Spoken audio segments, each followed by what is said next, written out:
এইবারে সিধুর ভাগ্য আবার ঘরে চলে আসবে। মাছ তো একদম পানির ওপরে ঘুরছে।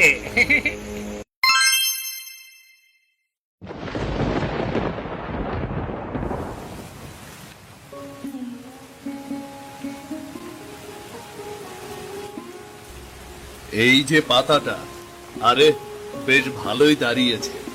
মাটি তো নরম, পানি জমে আছে। আহ, বৃষ্টিটা ঠিক সময়েই পড়লো। এবার কচু উঠবেই গো।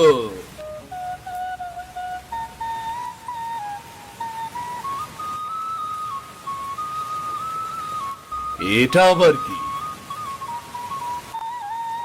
ও মা, মাছ! মাছ! মাছ! মাছই তো। আরে, এই সত্যি গো, পুঁটি মাছ! ও মা, গোটা দল ঘুরে বেড়াচ্ছে। একটা না, গোটা 20-25টা তো হবেই। জমির পানিতে পুঁটি মাছ, কচুর সাথে সাথে মাছও ফলেছে বুঝি।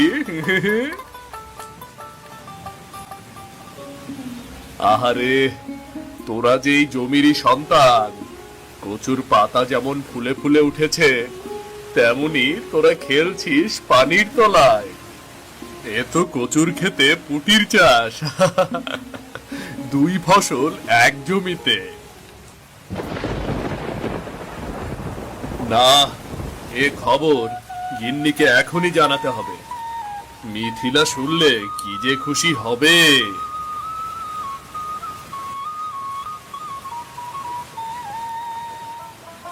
বউয়ের মাথায় তো অনেক বুদ্ধি, দেখি কি উপায় দেয়। কচু আর পুটি জমবে জোর কেমন।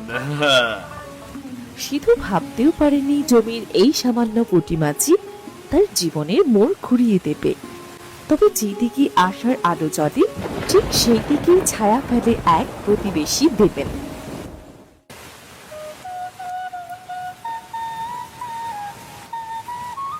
গিন্নি, ও গিন্নি, গিন্নি, কানে শুনেছো? আমি না এমন এক জিনিস দেখলাম, যা জীবনে কখনো দেখিনি গো। কি হলোটা কি? এই সকাল সকাল হইচই করছো কেন? আমি এখানে আগুনের ধোঁয়ায় চোখ খুলতে পারছি না, আর তুমি কিনা নতুন জিনিস খুঁজে ফিরছো। আরে ধোয়া পড়ে, আগে শোনো। আমার কচুর জমিতে এখন শুধু কচু না, মাছও হয়েছে। একদম সত্যি বলছি গো। মাছ? জমিতে মাছ? কি বলছো কি সিধু? তোমার কি মাথা গুলিয়ে গেল নাকি? না গো, চোখে দেখেছি, নিজে চোখে। ছোট ছোট পুঁটি মাছ বৃষ্টির পানিতে জমির মধ্যে ঘুরে বেড়াচ্ছে, লাফাচ্ছে, যেন নিজেরা এসে বসত করছে আমার জমিতে। সত্যি বলছো তো? সত্যি গো, সত্যি বলছি, একদম নিজের চোখে দেখা। তাহলে তো একটা কাজ করা যায়। কি কাজ? শোনো, তুমি তো কচু চাষ করেছো ঠিকই, কিন্তু জমি তো জলমগ্ন, তাই না? হ্যাঁ, পা ডোবায় ডুবে যায়। তাহলে তুমি ওই জমির পানিতে বড় মাছ চাষ করো। পুঁটি মাছ তো এমনিতেই পড়েছে, এবার যদি একটু খাবার দাও, দেখবে বেড়ে উঠবে। মানে? মানে এক জমিতে 2 ফসল, কচু আর পুঁটি মাছ। কচু পাতাও বিক্রি হবে, আর মাছও বিক্রি হবে। ওরে গিন্নি, তুমি না থাকলে আমার কপাল খুলতো না গো। এই জন্যই তো বলি, বউ শুধু রান্নার হাড়ি সামলায় না, পুরো সংসারে ভারও বইতে পারে। তুমি তো আমার মন্ত্রী গো, আজ থেকে তোমার কথা আমার মাথায় থাকবে। তবে আগে একটা কথা বলি। কি? কাল বাজারে গেলে পুঁটি মাছের খাবার কিনে আনবে। আর হ্যাঁ, এইবারে যেন মাছগুলো আর কারো চোখে না পড়ে, সুর চেপে না বসে। তা ঠিক বলেছ গিন্নি, চোখের আড়াল রাখতে হবে, বিশেষ করে ওই দেবেনের থেকে। সিধু বুঝে গেল শুধু জমি চাষ করতেই হয় না, পাশে চাই এমন একজন যে চোখে দেখে আগাম দিনের সম্ভাবনা, আর সেই চোখের নাম মিথিলা।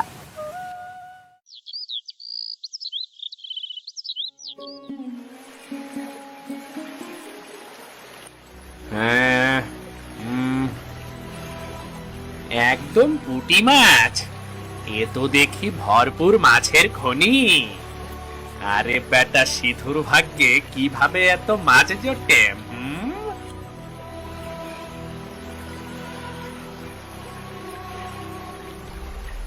সিধুর কপালে মাছ আর কচু দুই চাষ। সে তো একেবারে রাজা বনে গেল রে। এ মাছ যদি একটু আমি তাতে কি আমার খুব অন্যায় হয়?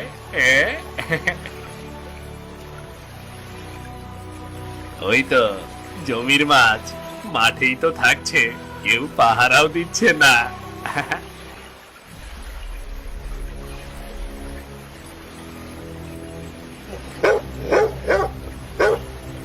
চুপ বেটা, তোকে তো আর কেউ পাহারাদার রাখেনি।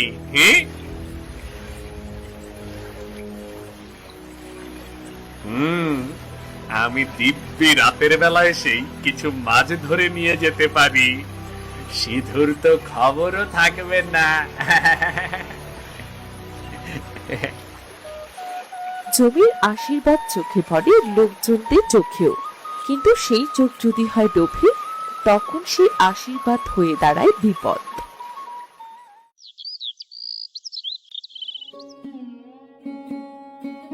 তুমি আবার কিসের জন্য জাল টানাটানি করছো? মাছ কই? দরকার আছে, তুমি বুঝবে না। তুমি আবার কোন বুদ্ধি আটছো? ওই সিধুর জমির পাশ দিয়ে তো আজকে ফিরতে দেখলাম। আরে ও সিধুর কপাল ভালো, তাই মাছ পড়েছে, বুঝলে? আমার ভাগ্যেও যদি এমনটা হতো। তবুও ভাবছি একটু গিয়ে দেখে আসা যাক, রাতে জমির খবর। এইসব ফন্দি ফিকিরি বাদ দাও। মানুষকে ঠকিয়ে কোনোদিন কে সুখী হয়েছে বলো তো? আরে চুপ করো তো, সব সময় কানে কানে নীতির কথা বলো। আমি কি চুরি করতে যাচ্ছি নাকি? জাল দিয়ে একটু মাছ ধরলে কি চুরি হয় নাকি? যার জমি তার মাছ, তাই বলছি নিজের জমিতে চাষ করো, অন্যেরটা নিয়ে লোভ করো না। নীতির ভাষণ থাকতো তোমার। আমি জানি আমার কি করতে হবে। আসছে। লোভ ছোট জিনিস, কিন্তু তার ছায়া বড়। দেবিনের মনে এখন একটাই চিন্তা, কিভাবে সে মাছ চুরি করবে।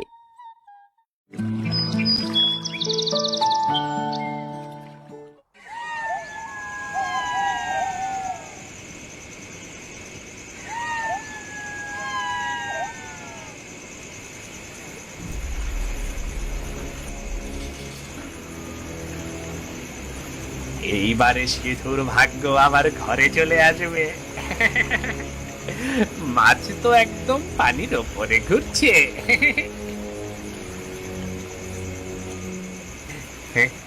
ওরা ধরা দিলেই হলো।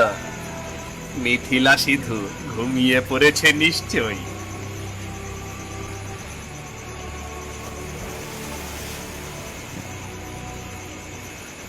আরে বাপরে, এই এক ফ্যাচ ফ্যাচে জালেই তো 10টা উঠে এসেছে।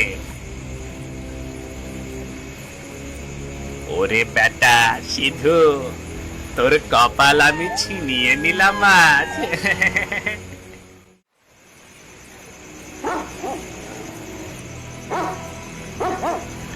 এই চুপ চুপ কুকুরের বাচ্চা, জ্বালাতন করিস না তো, চুপ চুপ চুপ চুপ।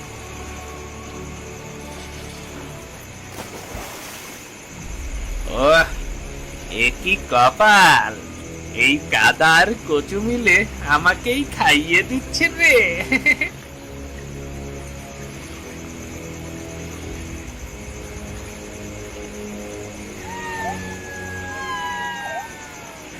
এই মাছ তো বাজারে নিলেই বিক্রি হয়ে যাবে।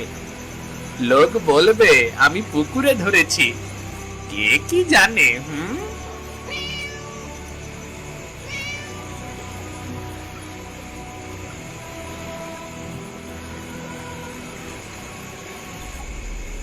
এই রাতটার শেষ হয় না কেন?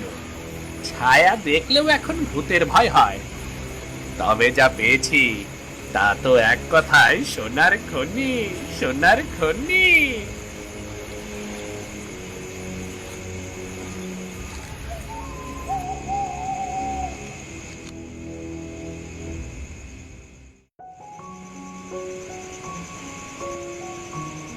এই রাত জেগে কোথা থেকে ফিরিস? জামাতে কাদা, মুখে ঘাম। আহ, কিচ্ছু না, জ্বর এসে গিয়েছিল মনে হয়। একটু জমির পাশটায় গিয়েছিলাম তো।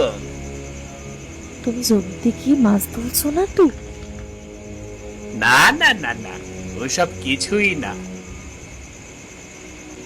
মাথা গরম ছিল, তাই একটু হাঁটাহাঁটি করলাম। এই ব্যাগটা কি? এটা মানে কাল বাজার থেকে শাপলা এনেছিলাম না, ওই শুকিয়ে ফেলেছিলাম, ভিজে গেছে, এই ফেলে দিচ্ছি আর কি।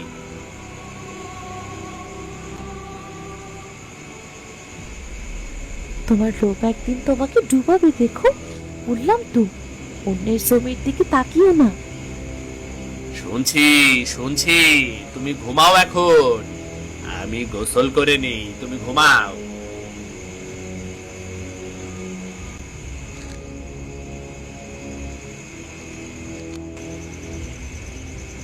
চুরি করা মাছ পেটে গেলে কিন্তু পেট চুপচাপ থাকে না।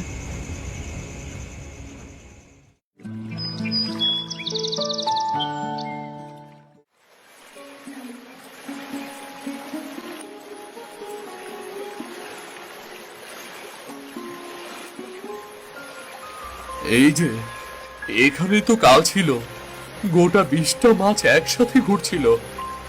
এখন তো নেই। কোথায় গেল সেই পুঁটি মাছগুলো?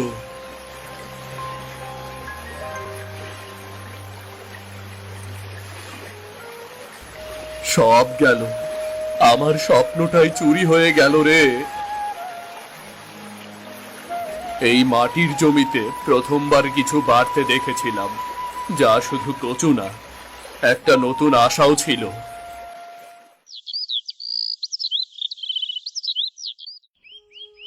এই যে, আজ তো বেশ সকালেই চলে গিয়েছিলে। কেমন আছে তোমার পুঁটি বাহিনী?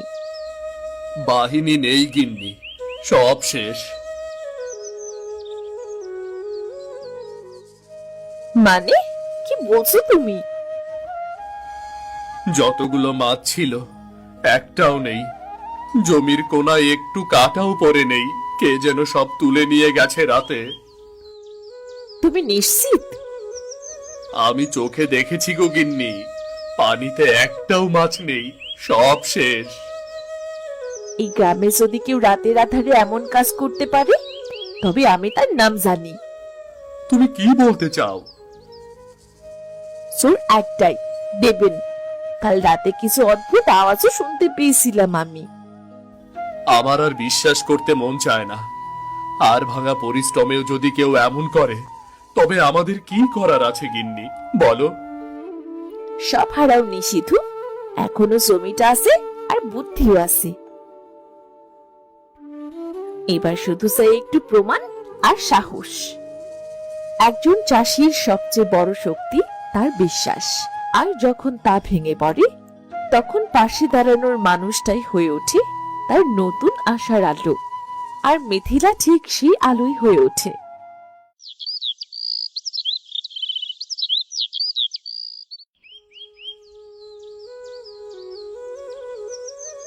তুমি চুপচাপ বসে থাকলেই তো হবে না সিধু, কারা মাছ নিয়ে গেল সেটাও তো খুঁজতে হবে। কোনো কাজ হবে গিন্নি, কেউ ধরা পড়বে না। সবাই ধরা পড়ে যদি খোঁজ ঠিকঠাক মতো করা যায়।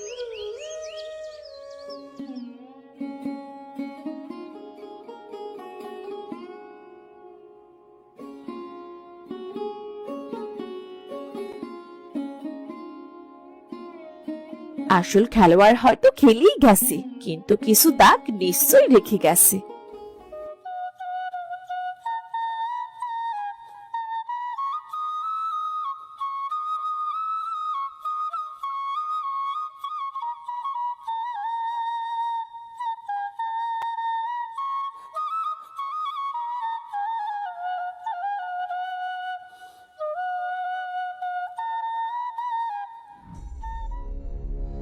দেখো, আমি বলেছিলাম না চিহ্ন থাকবেই। এটা তো পুঁটি মাছের কাঁটা। এই গাছের নিচে বসে খাওয়ার অভ্যেস কার? দেবেন।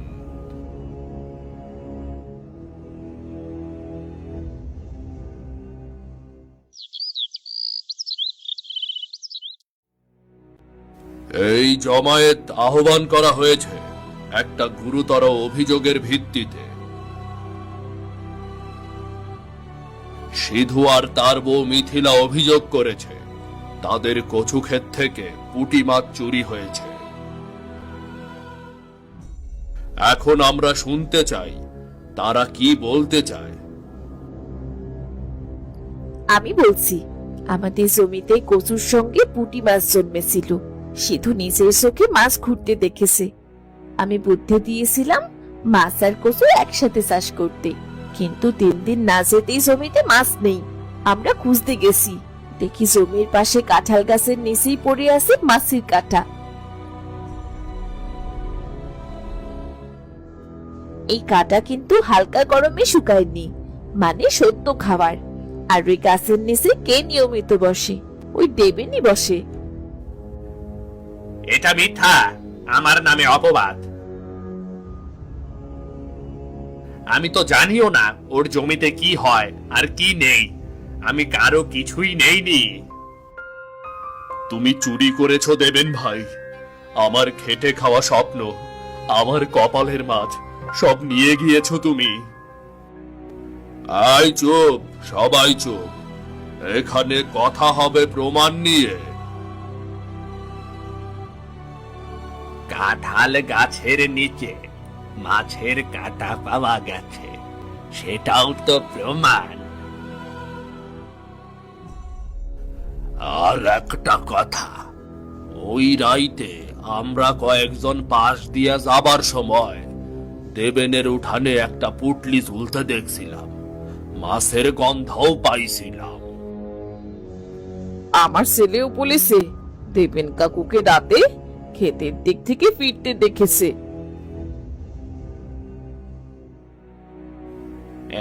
এসব গুজব, কেউ তো আর আমাকে চোখে দেখেনি। হ্যাঁ, চুরি মানে কি সবাইকে ডাক দিয়ে করা হয় নাকি? চোর তো রাতেই আসে, একা আসে একা যায়, কিন্তু দাগ রেখে যায়। তুমি কাঁঠাল গাছের নিচে বসে মাছ খেয়েছো, দাগ সেখানেই রয়েছে। দেবেন, এই জমায়েতে তোমার বিরুদ্ধে যথেষ্ট প্রমাণ এসেছে। এখনো যদি কিছু বলার থাকে তাহলে বলো। আমি আমি ভুল করেছি। আমি ভুল করেছি কাকা, লোভ সামলাতে পারিনি। দেবেন, চুরি করলে শুধু মাছ যায় না, বিশ্বাসও চলে যায়। এখন তোমার শাস্তি হবে। 1, সিধুকে তার ক্ষতির জন্য ক্ষতিপূরণ দিতে হবে। 2, আগামী 3 মাস তুমি তার জমির ধারের কাছেও যাবে না। 3, এই জমায়েতে দাঁড়িয়ে তুমি মাপ চাইবে। আমি ভুল করেছি, আমি দুঃখিত সিধু ভাই। আর কখনো করব না, আর কখনো এমন করব না। গ্রামের পঞ্চায়েত কখনো আদালতের মতো নয়, তবে ন্যায়ের পথ দেখায়। আজ এক চোর ধরা পড়েছে, আর এক দম্পতি পেয়েছে সাহস আর সম্মান, যার ভিত্তি ছিল বিশ্বাস আর বুদ্ধি।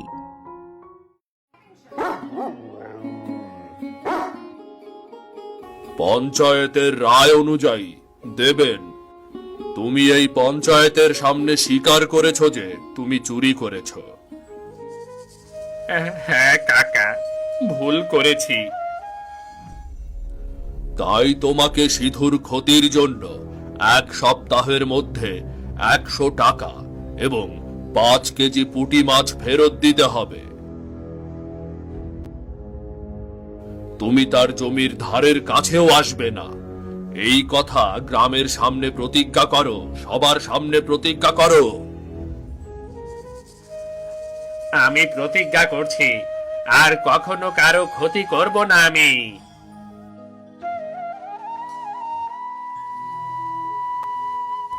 এই মাছ আমার দরকার নেই দেবেন ভাই, আমার দরকার ছিল বিশ্বাসটা।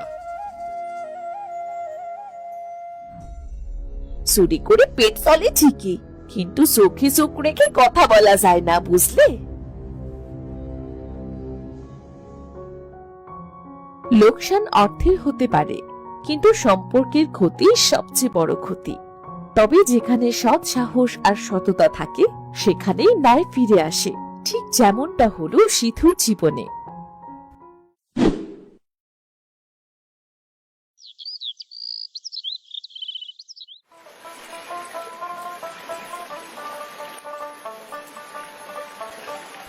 আহ, কি সুন্দরের মধ্যে আছি গো আমি। কচু যেমন বড় হয়েছে, তেমনি মাছগুলো মোটা মোটা হয়েছে।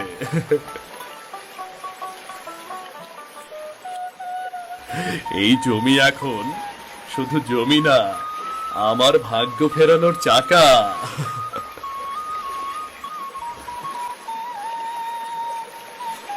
এইবার কি বুঝেছো? জমি চাষ শুধু হাল দিয়ে হয় না, মাথাও লাগাতে হয়।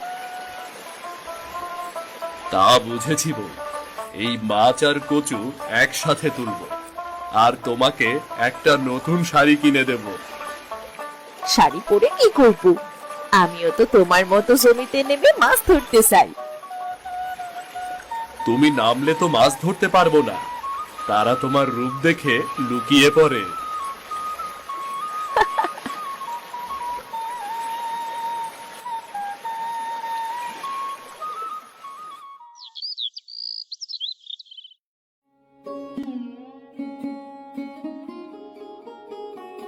এক সময় ভাবতাম আমাদের মতো গরিব চাষার ভাগ্যে কিচ্ছুটি নেই।